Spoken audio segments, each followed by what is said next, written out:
Lui, il a pris la décision d'abandonner ses enfants. Je sais pas comment dire autrement. Il m'a dit, dans le fond, c'est parce que j'ai réfléchi. Puis j'ai jamais voulu d'enfant, quelque chose comme ça. Sur ça, un enfant de 16 ans, c'est pas... sa propre enfant de 16 ans, je vous confirme.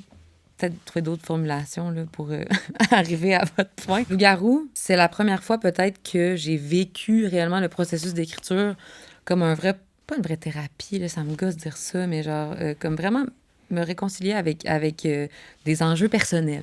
Puis on dirait que je croyais pas à ce processus réparateur-là de la création. Tu sais, je pense que justement, j'ai mis en mots des choses que j'avais jamais... Tu sais, l'abandon de mon père, qui est comme un sujet là, récurrent dans cet album-là. J'ai juste observé à quel point ça a quand même réellement pensé mes blessures de façon vraiment inattendue. J'avais pas cette intention-là du tout.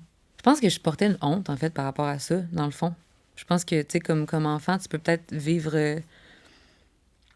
te demander qu'est-ce que t'as fait, puis vivre cette honte-là d'avoir subi, whatever, un abandon. Puis aujourd'hui, comment tu vis avec ça? C'est comme si, avant que j'en parle, je pensais que ça me définissait plus. Ben non, c'est pas vrai. C'est pas vrai. Ça me définit clairement parce que j'ai certainement des enjeux d'abandon, puis certainement peut-être des enjeux d'insécurité, puis cette histoire-là, puis cette blessure-là que je porte. Mais, je vais dire ça dans... je sais pas si c'est positif, mais il est trop tard. Dans le sens, c'est fait.